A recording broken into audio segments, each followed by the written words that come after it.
Praise lord. యేసయ్య నామములో daily మన్నా అనే వాక్య ధ్యానంలో మిమ్మల్ని ఆహ్వానిస్తున్నాం. ఈరోజు మన దేవుడి వాక్య భాగాన్ని మత్తయి 14:27 వచనాన్ని ధ్యానించుకోబోతున్నాం.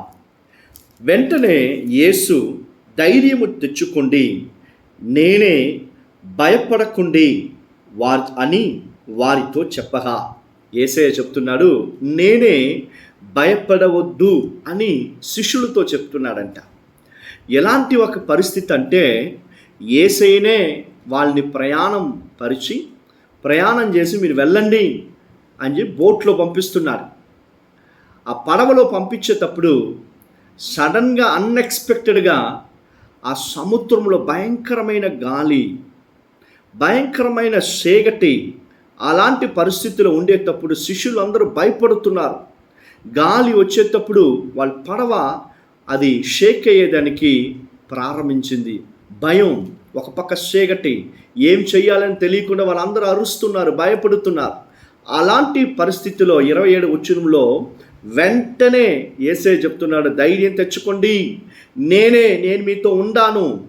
మీరు ఏ సముద్రంలో ఇలాంటి భయాన్ని, సేగటిని అనుభవిస్తున్నావో, నీతో నువ్వు చూసినా చూడకపోయినా నేను ఉంటున్నాను నీతో అని యేసయ్య పలుకుతున్నారు. అప్పుడు పేతురు చెప్తున్నాడు, అయ్యా నీవే అయితే యేసయ్య సముద్రంపై నడుచుకొని వస్తున్నారండి. అప్పుడు పేతురు చెప్తున్నాడు, మీరే అయితే నేను కూడా మీలాగనే నడిచి మీ దగ్గరికి వచ్చేదానికి నాకు కృప చూపించండి అంటున్నారు, నాకు దయచేయండి అని చెప్పేటప్పుడు యేసయ్య చెప్తాడు, రా దిగిరా. పేతురు కూడా యేసయ్యలాగనే నేలల పైన సముద్రంపై నడిచాడంట. So wonder beyond the supernatural కదా. అలాగా ఇంతవరకే ప్రకృతిలో నడిచిందే లేదు. అయితే దేవుడు ఒక్క మాటతో పేతురు కూడా అసలు ఏ సముద్రాన్ని చూసి, ఏ గాలిని చూసి భయపడాడో దానిపైన దేవుడు పేతురుని నడిపించాడంట. పేతురు అడిగిన మాట ఏంటి? నేను నడిచి మీ దగ్గరికి వచ్చేదానికి నాకు ఆజ్ఞీయండి అంటున్నారు. చూడండి క్రీస్తునందు ప్రియులారా, ఒకవేళ నీ చీకటిలో ఉండొచ్చు, భయంతో ఉండొచ్చు, నీ భవిష్యత్తు అనుకొని ఏం జరగబోతుందని చెప్పి భయంతో ఉండొచ్చు, ఫినాన్షియల్ క్రైసిస్లో ఉండొచ్చు, బలహీనతలో ఉండొచ్చు, ఏదో ఒక కార్యం నేను భయపెట్టిస్తుందా? ఇవన్నీ మధ్యలో యేసయ్య నీ కోసం నీతో ఉన్నాడు. Believe that. భయపడవద్దు. మనుషులను చూసి, నీ పరిస్థితిని చూసి భయపడవద్దు. నీ పరిస్థితులు, నీ సమస్యలు, అన్ని ప్రాబ్లమ్స్ అన్నీ యేసయ్య దగ్గరికి మనం నడిపించాలి. అలాగ ఒక్కొక్క కార్యాన్ని మన జీవితంలో ఫేస్ చేసేటప్పుడు యేసయ్యకి దగ్గరికి మనం వెళ్ళిపోయామనుకోండి, మనం కూడా యేసయ్యలాగానే నడిచేదానికి, మాట్లాడేదానికి, సిందించేదానికి, కార్యాలు చేసేదానికి మనం అలవాటు పడతాం. హల్లెలూయా. చూడండి, మన యేసయ్య దగ్గర ఉంటేనే యేసయ్యలాగా నడవగలం. ఈ పేతురు దిగి యేసయ్య దగ్గరికి నడుచుకొని వెళ్తున్నాడు కాబట్టి యేసయ్యలాగానే నడిచేదానికి, సముద్రంలో నడిచేదానికి దేవుడు కృప చూపించండి. Are you still with God? Are your problems drawing you unto the Lord? Are you being away from the Lord? నీ ప్రాబ్లమ్స్ యేసయ్య దగ్గరికి నిన్ను తీసుకెళ్తుందా, దూరపరుస్తుందా? Evaluate, check and see.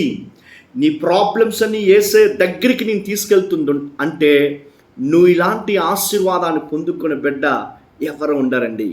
ఈ పేతురు యేసయ్యలాగానే సముద్రంపై నడిచాడు. అది కొంచెంసేపు తర్వాత ఆ గాలిని, తుఫాన్ని చూసి అవిశ్వాసం పొంది కింద జారి పడేటప్పుడు దేవుడు అతని హస్తాన్ని పెట్టి, ఎందుకు అవిశ్వాస పడుతున్నావు, పైకి లేయని పడవలో అతన్ని చేర్చారంట. క్రీస్తునందు ప్రియులారా, భయపడుతున్నావా? నీ చీకటి, నీ అన్ని ప్రాబ్లమ్స్ చూసి, నీ భవిష్యత్తుని చూసి భయపడుతున్నావా? చీకటిగా ఉందా?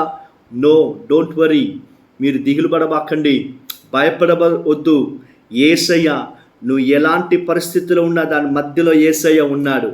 Try to come closer to Jesus. దేవుడికి దగ్గరికి నువ్వు వచ్చేటప్పుడు దేవుడిని పరిస్థితులు అన్నీ మార్చి నిన్ను ఆయన నడిపించేది నువ్వు చూడగలవు. హల్లెలూయా. So fear not. దేవుడు చెప్తున్నాడు, నేనే అంటే ఎవరు? అన్నీ నువ్వు భయపడుతున్నావు చూడు, సముద్రాన్ని చూసి, గాలిని చూసి, దాన్ని సృష్టించింది కూడా యేసయ్యే. అందుకే ఆయన చెప్తున్నాడు, ధైర్యం తెచ్చుకోండి, నేనే, భయపడవద్దు అని చెప్తున్నాడు. Be strong, be courageous, fear not అని యేసయ్య చెప్తున్నాడు. ఈరోజు దేవుడు నీతో మాట్లాడుతున్నాడు, భయపడవద్దు, God is with you. Shall we pray? ప్రార్థన చేసుకుందామా?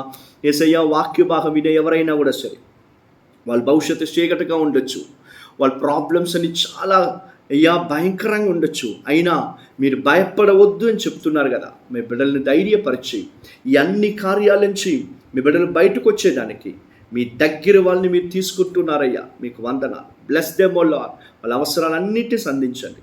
యేసయ్య నామములో ప్రార్థన చేసి అడుగుతున్నాం తండ్రి. Amen. Amen. God bless you all.